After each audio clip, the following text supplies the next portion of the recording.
Meet Billy. In 5 years, Billy will have spent 605 days sleeping and 2.5 full days brushing his teeth, hopefully. He will have sat in traffic for 9 full days. Billy hates traffic. And in 5 years, he will have spent 433 days working. Social media will have taken up 152 consecutive days of his life. He will have walked 3,650 miles and spoken 29.2 million words, hopefully good ones. In 5 years, Billy will have spent 76 days eating and drinking. Billy loves dessert.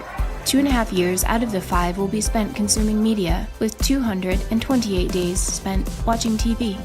Billy is messy. He will have spent 152 days cleaning. And in 5 years, he will have spent roughly $40,000 on food, 40 days shopping,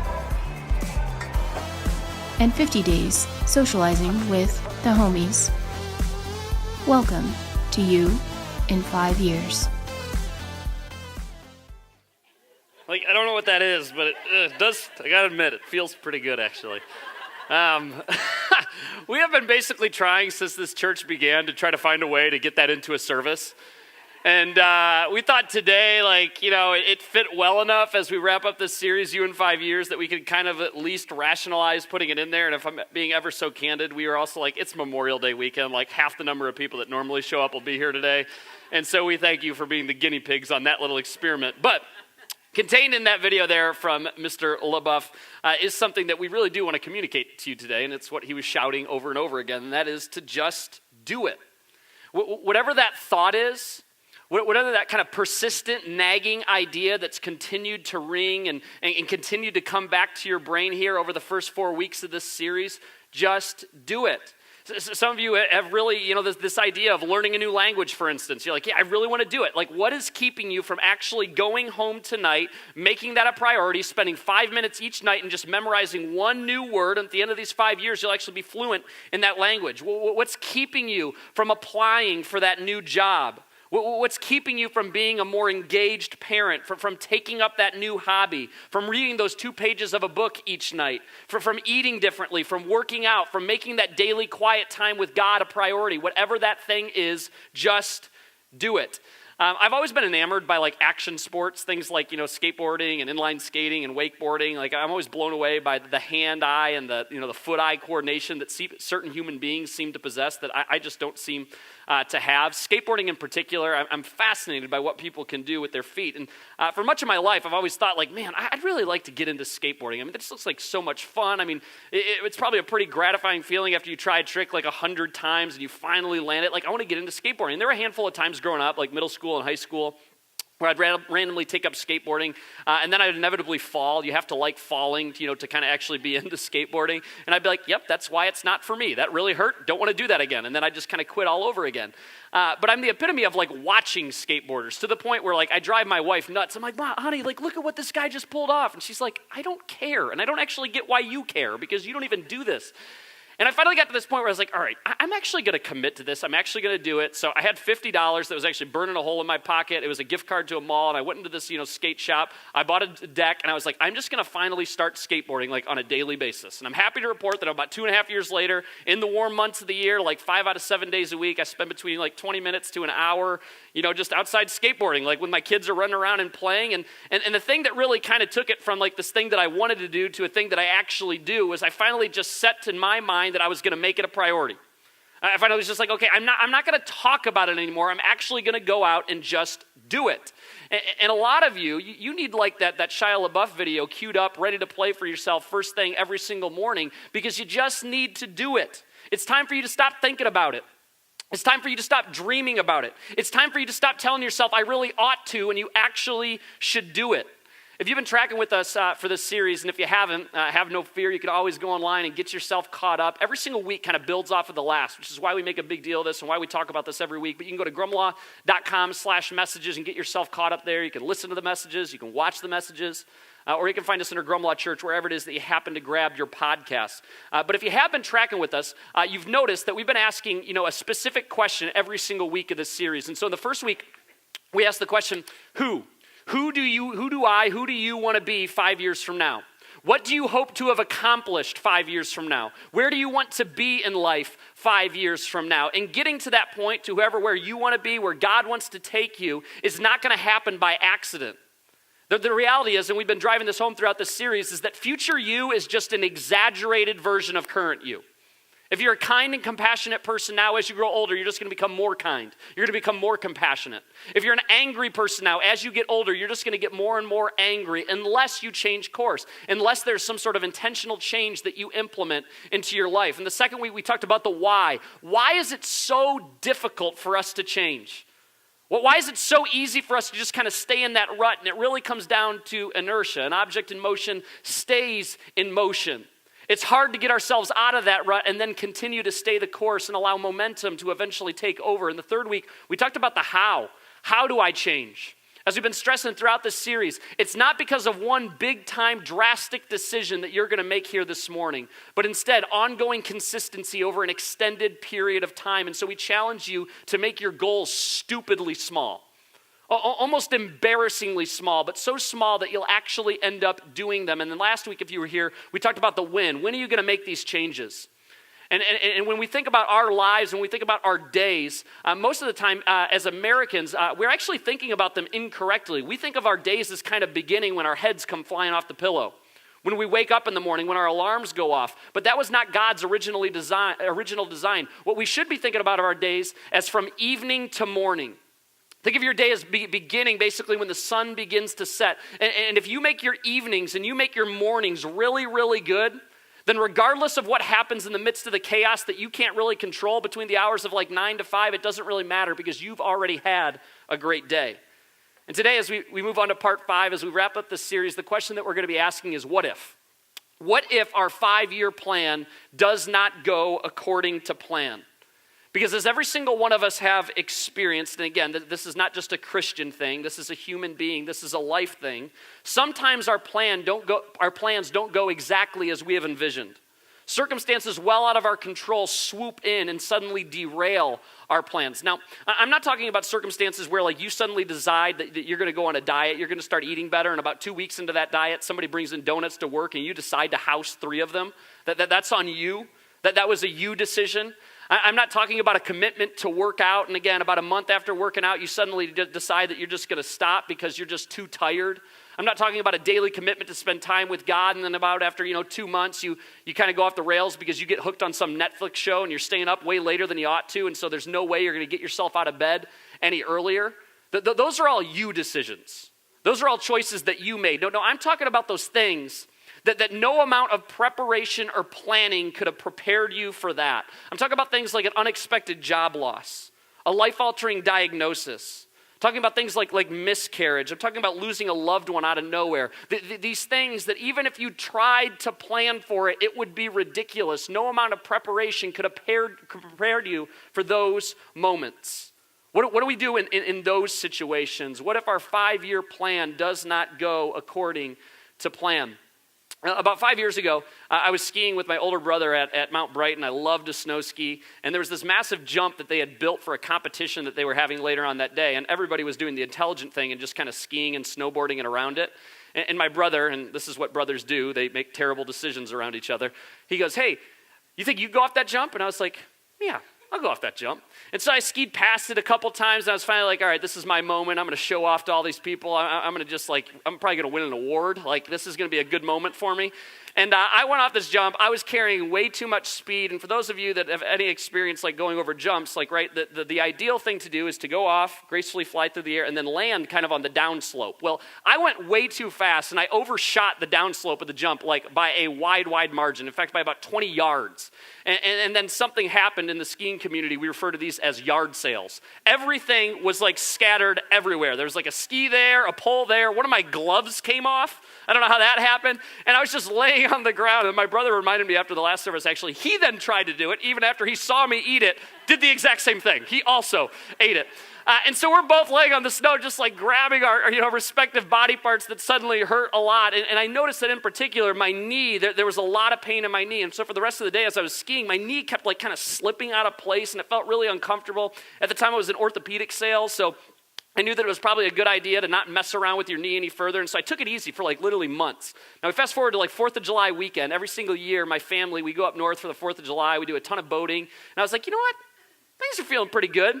So I jump on the wakeboard. I try doing some tricks that I probably shouldn't have tried doing again, and I come down on it one time in particular, and I was like, gosh, like the pain was back all over again. And I told my wife, I was like, all right, fine. When I get home, I'm actually going to get an MRI on this thing and figure out what's going on. 2 days later, my wife and I are headed back from up north. We decide kind of impromptu to get a hotel room and just have like one night just to ourselves. And I'm in the hotel room, and I wish I could tell you that I had tried to do some great athletic feat. It just wasn't the case. We were listening to music in the hotel room. This sounds like this like ridiculous situation. It is kind of is. And I was like dancing like a moron. Like, guys, we know we do stupid things in front of our wives to try to get them to smile. And I'm just like, like having a good time. And I twisted my knee ever just so right. And all of a sudden, I literally heard an audible like, and I go, oh my gosh. And I collapsed. And my wife thought this was part of the dance. And she's like looking at me. I'm like, no, this is real now. And with tears coming down my cheeks, I go, honey, I just tore my ACL. And she's like, how do you know? I'm like, I have seen this injury so many times now in people. I'm positive I just tore my ACL. And she's trying to talk me off the ledge. I'm like, no, this is what happened. You know, next day I get an MRI. And as I suspected, I tore my ACL. And for me, that was like, honestly, like I look back on that was like actually kind of a hard moment for me. I was like, look at myself in the mirror. I'm like, I'm officially an old man. My body is falling apart. I was having visions of those Bengay commercials where there's like the grandfather sitting on the deck just like rubbing his knees, and his grandkids are out playing and he can't do jack squat because his body's failing him. Like that was me. I'm like, that's my moment. This is me. Started researching nursing facilities like that I could enter myself into. No, that part's a joke. But what are you going to do, seriously, when the unexpected does happen here over these next 5 years? Are you going to abort ship? Are you going to quit the diet? Are you going to abandon your goals? Work your way back into that rut? Become the you that, let's be honest, is really, really easy for you to be? Now, as we think about this what if, like what are we going to do? What if our plans don't go according to plan? I want to direct our attention to a passage of Scripture that we find in the book of Luke. Luke is one of the first 4 books of the New Testament, which is kind of the second half of the Bible. Matthew, Mark, Luke, and John, those first 4 books of the New Testament. They're commonly referred to as the Gospels or the Good News, and they're called that because they document Jesus' life, his death, and his resurrection kind of from 4 different people's perspectives. And if you're skeptical of this whole Christianity thing, in fact, if you've never really opened up a Bible and actually read it for yourself, Luke would be a fantastic place for you to start, because Luke, probably like many of you, was skeptical of all this stuff that he was hearing about Jesus. It seemed like a fairy tale to him. It seemed like just too good to be true. And so he went out and thoroughly investigated the events surrounding Jesus' life. He talked to a lot of the eyewitnesses who had spent time with Jesus in the flesh, people who had been there for the miracles, and he came to the conclusion that, Jesus is exactly who he said that he was. I've thoroughly investigated this, and I found that Jesus was telling the truth. And there's one story recorded for us in Luke chapter 10 that it's one of those stories that if you just read by it really quick, you almost think to yourself, like, why did they include that in there? It just seems so incredibly random. It's not very long, but there's something packed within there that gleans a lot on the subject of the what if. What do you do if our plan doesn't exactly go according to plan? Now, to give you a little context, Jesus and his disciples have been traveling around much of the ancient world at this point and telling people about these new teachings. He's going around and performing these miracles. But throughout Jesus' time on earth, his home base was kind of Jerusalem.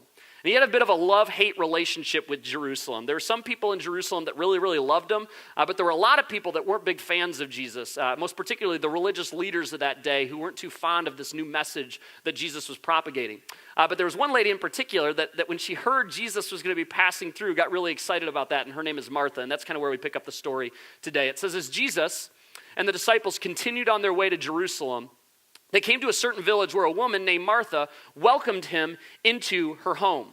So Jesus and the disciples have been on the road for a while, and Martha hears that they're coming, and she says, hey, why don't you and your disciples, those 12 guys that you spent all that time with, why don't you guys just come into my home for the night, and I'll give you a meal, I'll give you a place to stay for the evening. And so they figure, what the heck, and they go into Martha's home. Now, as a bit of a side note here, a little bit of a rabbit trail. For those of you that are Jesus followers in the room in particular, I think every one of us is called to be hospitable.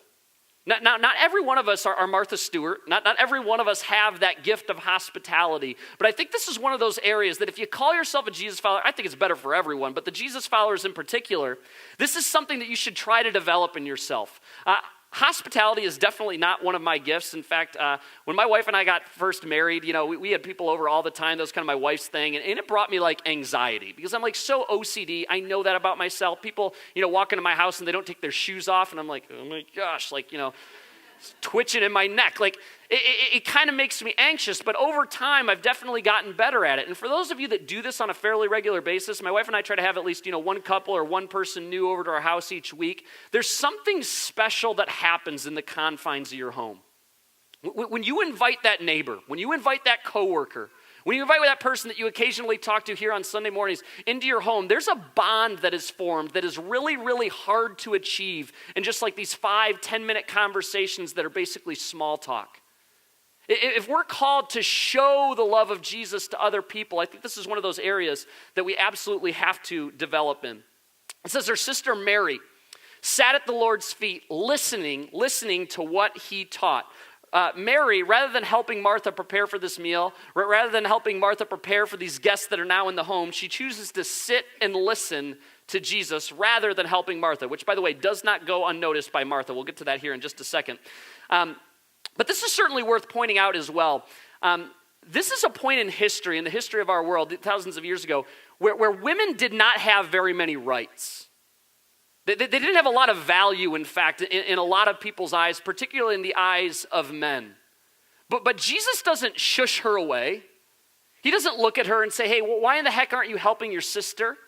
He isn't talking to the crowd and occasionally, shooting Mary looks like, what in the heck are you doing here? I mean, it was considered taboo to sit under the instruction of a man back at this point in history. And this is one of the things that we see over and over and over again throughout Jesus' life. He's constantly elevating women. He's constantly giving them dignity. It's one of the reasons, I've said this before, I think every single woman should be a Jesus follower. I'm serious. Because of how much dignity and life that he gives to them. Because of how much status he gave to women at a time where they had virtually no rights whatsoever. We often think of these big names when we think of like these women rights movements. We think Sojourner Truth. We think Susan B. Anthony. We think Alice Paul. Jesus was so far ahead of that. I mean, thousands of years before those people were even born, in a time when women had no status, where a man could separate himself from his wife for virtually any reason that he saw fit. At a time in history where a number of women would have been considered as valuable as a choice piece of livestock, Jesus swoops in and says, absolutely not. You are a child of God. You are a daughter of the Most High. You were created every bit as much in my image as the man that sits to your left or the man that sits to your right. But Martha was distracted by the big dinner she was preparing. She came to Jesus and said, Lord, doesn't it seem unfair to you that my sister just sits here while I do all the work? Tell her to come and help me. And right here we have one of the first recorded instances of passive aggressiveness. Mary was hearing every word that was coming out of Martha's mouth. I mean, I want you to try to, imagine this situation. It's like Jesus, the disciples, probably a couple other guests, Mary, probably the only one sitting in that circle. They're all kind of talking in the living room. Jesus is doing some teaching, and every once in a while, Martha pops her head in, and she's pulling one of these numbers. And Mary's just like in the zone. Like she's not listening at all, and so she goes back in, and all the while, she's getting more and more and more frustrated until she cannot handle it anymore. And she interrupts, she's like, hey, Jesus, I know you're talking, but can you give me just 1 second? If you happen to see Mary, let her know that I could use some help because I heard that she's not really doing much. So if you happen to locate her, just let her know that I could use some help right now preparing for all of you. Okay, anywho, have a good time. And she goes back into the kitchen. You guys, it's incredible that Mary didn't stand up and be like, hey, Martha, you got something to say to me. Why don't you say it to my face? I mean, they're sisters. But watch how Jesus responds. He doesn't roll his eyes. He doesn't ignore Martha. He doesn't sarcastically look at her and say, hey, Martha, why don't you relax? He instead responds with such kindness and compassion. And again, this is one of these things that we see over and over and over again throughout Jesus' life. His ability to just respond with such humility, with such kindness. I think about my own life. I won't put this on you, but for me, I think of how many conflicts, how many disagreements wouldn't even gotten to the point that you would have called them a conflict, or that you would have even called them a disagreement if I would have just instead chosen to respond with kindness, to respond with compassion, rather than popping off, rather than making sure my point was heard, rather than being quick-tempered, rather than getting defensive. We would all just take a deep breath and respond with kindness, even in the midst of frustration, even in the midst of anger being spewed at us. But the Lord said to her, "My dear Martha," that choice of words, "My dear Martha, you are worried and upset over all these details. There's only one thing worth being concerned about." And right here, Jesus makes a bit of a transition. He's not just saying there's only one thing worth being concerned about right now as it relates to this meal or as it relates to this moment. He's literally saying there's only one thing worth being concerned about in life. For you, Martha, for all my guests that are sitting here, and certainly for you and certainly for me. He says there's only one thing worth being concerned about in this life. And Mary has discovered it. And it will not be taken away from her. And that right there is the little nugget why I think Luke found it appropriate to include this seemingly tiny little story into his gospel account. What can't be taken away. Mary's discovered something that we would desire for every single person sitting in this room today. It's actually why we started this church. It's what motivates us day in and day out. As Jesus says, there's just one thing worth being concerned about. And it's the one thing that, wouldn't you know it, if we got just this one thing right, everything else would fall into its place. And that one thing is your relationship with Jesus. Focus on that. Get just that one thing right, and the rest of your life suddenly begins to gain perspective. It's incredible, the clarity and the contentment you begin to experience. Now, as we recognize and draw attention to nearly every single week here at Grumlaw, we know that all of you find yourselves at different points on this whole faith journey. Some of you are at the very early stages. Some of you, as I said earlier, you're skeptical of all this. And so frankly, when I say something like your relationship with Jesus is the most important thing in your life, I mean, you might be thinking to yourself, yeah, right, not a chance. That sounds ridiculous. Again, you're just trying to get basic questions answered as it relates to Christianity, as it relates to Jesus. So the idea of a relationship with him sounds a little bit far-fetched. It sounds a little bit like a fairy tale, but that's precisely why we would invite you to keep coming back, to keep exploring. Because I want to be upfront with you today. This is the end goal. This is what we are trying to get all of you to work towards. This is why we exist. We want you to experience the joy and the fulfillment of entering into an actual relationship with Jesus. Jesus, who sacrificed himself on a cross for you. Jesus, who took on the weight of your sins on his back, again, for you. Jesus, who went to enormous, enormous lengths to demonstrate just how badly he wants a relationship with you. Jesus, who went to great lengths to demonstrate just how much he loves you. And because we don't experience that type of unconditional love literally anywhere else in life, it is so easy to dismiss it. It's so easy for us to think it's just too good to be true. Or maybe you don't feel like you have all your questions answered. We hesitate, we wait, and ultimately we reject. But y'all, that was never meant to be the message from Jesus. His message today is exactly what it was thousands of years ago with Mary. Sit at my feet. Keep showing up. Keep exploring. Bring your doubt. Bring your skepticism, bring your questions, and slowly but surely you'll begin to put the pieces together. See, the message of Jesus was never meant to be follow, and you'll get it figured out. Follow, and you'll get it figured out, right? We right here, we focus on this part. We say, get it all figured out, and then at that point, then, okay, maybe I'll follow then. But Jesus, all along, his message was always follow and then you'll get it figured out. See, like Martha, we can get so hung up on the details. focusing in on getting everything just right, and we can forget who we were chasing after in the first place. And by no means, I don't want you to get this confused. We're not telling you to just believe in Jesus for the sake of belief. To how dare you bring questions and how dare you bring in doubts. For too long, that has been the approach of the Christian church. But the reality is, you're always going to have questions. As soon as you feel like you get one of those questions answered, you're going to overturn another rock and there's going to be another one. You guys, I'm a pastor.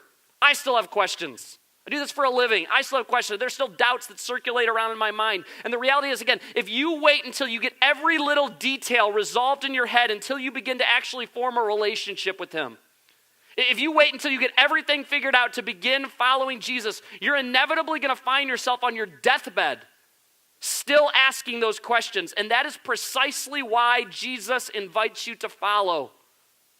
But Jesus, what about, no, don't worry about it. Just start following me. Follow me. And then you'll begin to put it together. You hear us say this all the time around here. You can belong here long before you embrace everything that we talk about here on Sunday mornings. You can belong here long before you believe. And so there are two things really simple this morning that I think that we can take away from this interaction between Jesus, Martha, and Mary. Number one is to choose it. Number one is choose it. Choose to begin following Jesus. Choose to continue to take steps towards Jesus. Some of you, maybe you notice these, maybe you don't. They just maybe kind of become white noise to you. On your way in, every single week, we have 7 banners that are set up. We refer to those things that are on those banners as the Grumlaw 7. Now, I'm always quick to acknowledge whenever I mention the Grumlaw 7 that I am not nearly arrogant enough to try to convince you that we came up with those things. Okay, we pulled those from Scripture and we just tried to put easy to understand language around them and put them in somewhat logical order. But we feel like no matter where you're at on this whole faith journey, your next step is probably somewhere there among the Grumlaw 7. The first one's weekends. For some of you, it's really, really simple. Somebody bribed you. Somebody basically begged you to show up here today. And your step is really simple. You just need to start showing up back. Keep showing up here on a regular basis. Keep making this a part of your weekly rhythm. And then begin to see what God does in your life. The next one's baptism. We saw, as we mentioned, 12 people go public with their faith last week. If you put your faith in Jesus and you've never been baptized as an adult, what in the heck are you waiting for? What are you waiting for? The reason that we make that such a big deal out of that is because you have no idea how your story might help another story be told. If you believe in Jesus, well, what is holding you back from going public with that and declaring that to the world? Next one's daily encounter. Some of you become professionals. I mean, you're really good about showing up here on Sunday mornings, but you guys, this 1 hour each week is not going to sustain a relationship with Jesus. That's going to be during the quietness and the stillness of your own life where you dedicate quality time to actually forming a relationship with him. That daily encounter of talking with him every day, of every day getting into his word and actually allowing the Bible, those words contained within the Bible, to begin to actually speak to you.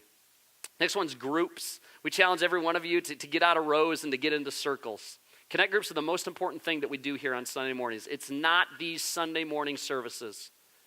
It's what happens in living rooms all in this area every night of the week.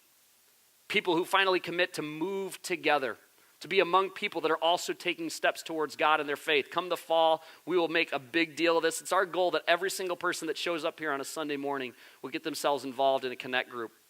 After that's generosity. When we say generosity, we're talking about being specifically generous with your finances. Some of you, you've given God control over literally every part of your life except money.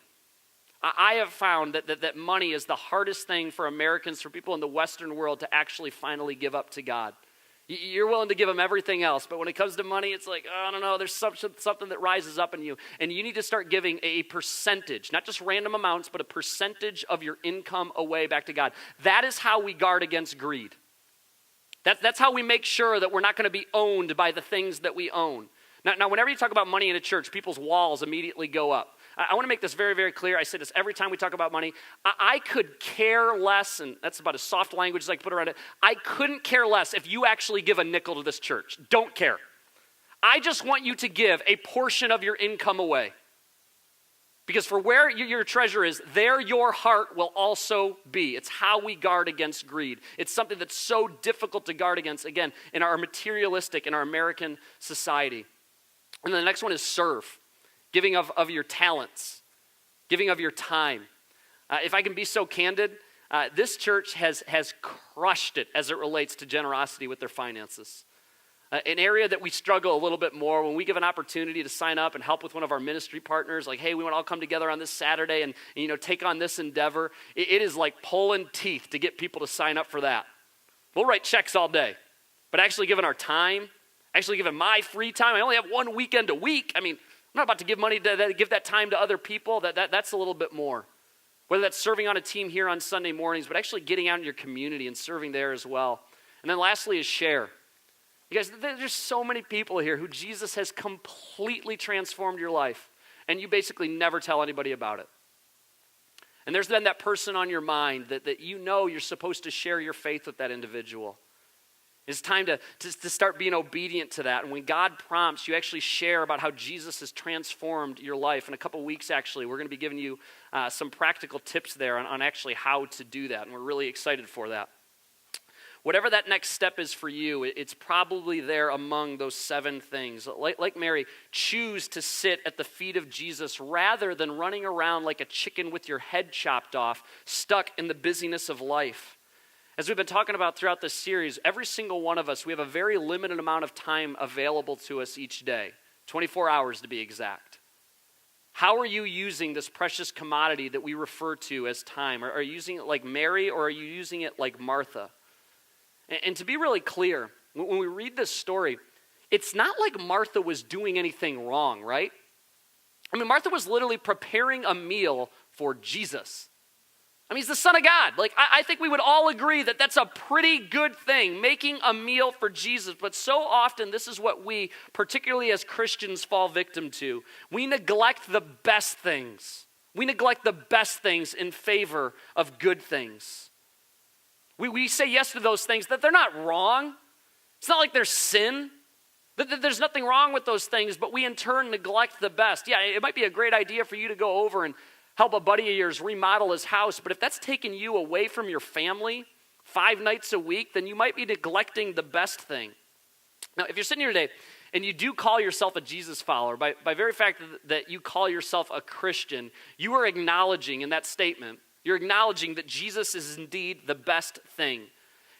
And it's great to be hospitable. And it's great if you give a portion of your finances away. And it's great if you serve here on Sunday mornings. It's great if you've gotten yourself involved in a connect group. But don't miss this. Proximity to Jesus does not mean a closeness to Jesus. Just being close to Jesus, participating in things that get deemed godly, participating in things that get deemed churchy, does not guarantee an intimacy with Jesus. Martha was literally within feet of Jesus, within feet of the Son of God. But that proximity did not guarantee an intimacy.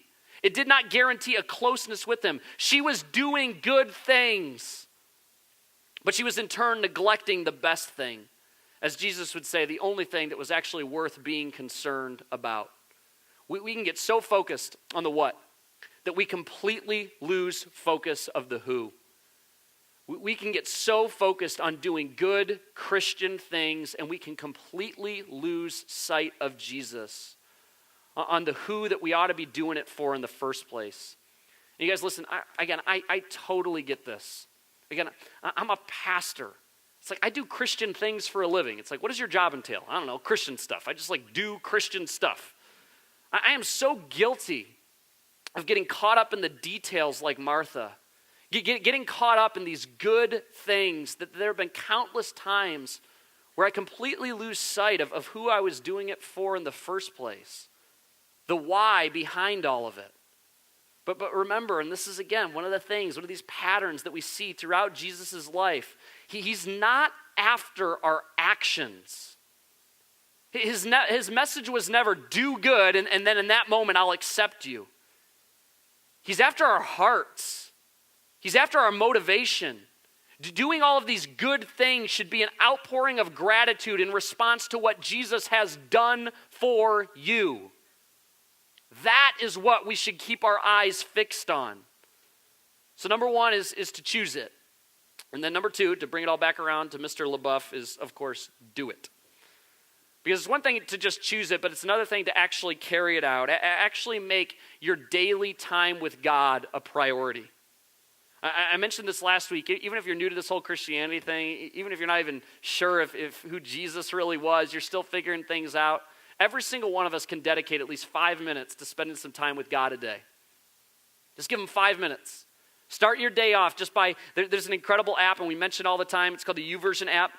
It's a free Bible app. They have it for Android devices. They have it for iPhone devices. Like, I can't imagine, if you're a Christian in particular, why you would not have this thing downloaded on your phone. And start your day at the very least by opening that thing up and just reading the daily verse. And allow that to actually permeate a little bit. Think about, okay, how does that apply to my life? What truth is trying to be communicated to me through that? And then take some time and actually talk to him. You guys, prayer can be so intimidating, but it's just sharing honest feelings with God. There's a couple that I've been coaching leading up to their wedding date this summer, and it's one of the challenges that I gave them.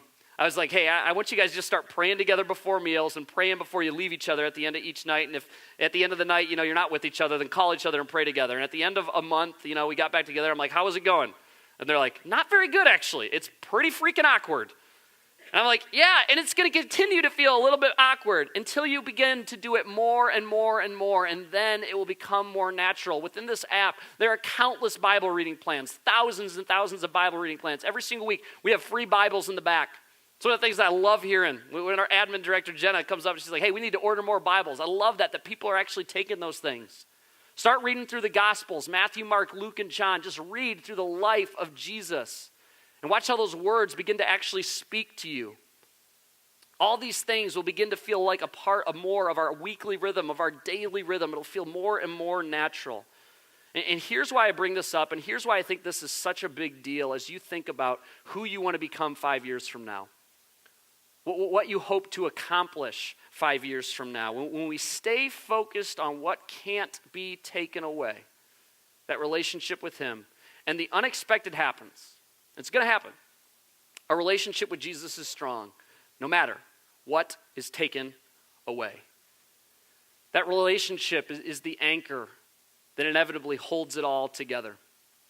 Back in September of 2015, my wife and I, had kind of been, going through the marriage thing for a while, and, we're looking at each other, we're like, is it time? And we finally decided, okay, it's time to be fruitful and multiply. It is time to produce some children. And we said, okay, we're going to go on one last trip as a couple, and then when we get back from that trip, we're going to try to get pregnant.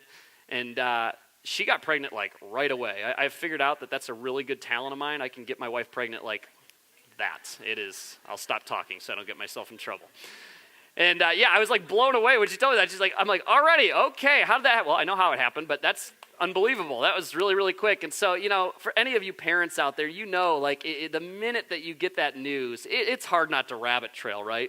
I mean, you start thinking about the NICU, you start thinking about the room, you start looking in your backyard and like picturing that little like twerp running around back there, and you're like, oh my gosh. And when you get pregnant, you don't ever think anything's going to go wrong. You just think it's going to go nice and smooth. And at our 10-week appointment, we sat there, they pull up her shirt, and, they're starting to do the ultrasound. And, as you go to these appointments, you start to get to know these people because you're in there on such a regular basis. And, she's all chatty and chatting it up, and all of a sudden she goes, like, super quiet, like strangely so. And you just know, you can feel the tension in the room. And she excuses herself. She goes, I'll be right back. I'm going to go get the doctor. And I'll never forget this moment. And my wife looks at me, and it was this look of like, this isn't good, right? Like, is everything going to be okay? And I'm looking back at her like, crud, I don't think everything's going to be okay. And the doctor comes in and scans for a minute, trying to make small talk, but this franticness about her voice. And then she tells us, she's like, you guys, I am so sorry, but we can't find a heartbeat. You've lost your child. And in that moment, it was just like devastating, right? Because that was not our plan. That was not what we had envisioned. We thought everything was just going to go super smooth. And I'll be the first to admit, it was way harder on my wife than it was for me. The bond between a mother and child, whether that child's 3 weeks old or 50 weeks old, there's just something that's special that happens there. And then we're dealing with all those insecurities of like, oh my goodness, like, is this going to happen again? I mean, is this going to be a reoccurring thing? I didn't want to see my wife go through that emotionally again. I mean, we're wrestling with all that stuff. But one of the things that I remember so well is my wife's faith. But even in those moments where she'd just be sobbing, just like devastated, she had that faith. She had that relationship to fall back on. that thing that she was clinging to that could never be taken away from her. Your plans are going to fall apart at some point. And what do you do then? What do we do when it doesn't go according to plan? Well, Jesus would tell us there's only one thing worth being concerned about. And Mary has discovered it. I mean, that's pretty great. You don't even need to figure it out. Mary figured it out.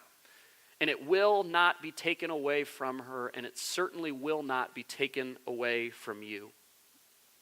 Haven't every single one of us met people that in the midst of extraordinarily difficult and challenging situations, I mean, they are so confident. I mean, there's this faith about them that it's just like, it's not like they don't care. It's just that they have just so much confidence in their relationship with God. And wouldn't you probably say that regardless of where you find yourself on this whole faith journey, that there's something about that you want? You inevitably want to be more like those people. Jesus would remind us over and over and over again that this is not some pipe dream available to just a select few. It's available to every single person that sits in this room today if we would just concern ourselves with the only thing that's actually worth being concerned about. No matter what your goals are here over these next 5 years, and as we've been talking about, dream big, plan big, set huge goals for yourselves. Get after it in a way that you have never maybe gotten after it before. But prioritize all of it with Jesus at the center. And no matter what happens along the way, no matter what life happens to throw at you, regardless of how terrible it might get, regardless of how derailed your plan might get, you will always have Jesus at the center. You'll always have that relationship to cling on to. And that right there can never be taken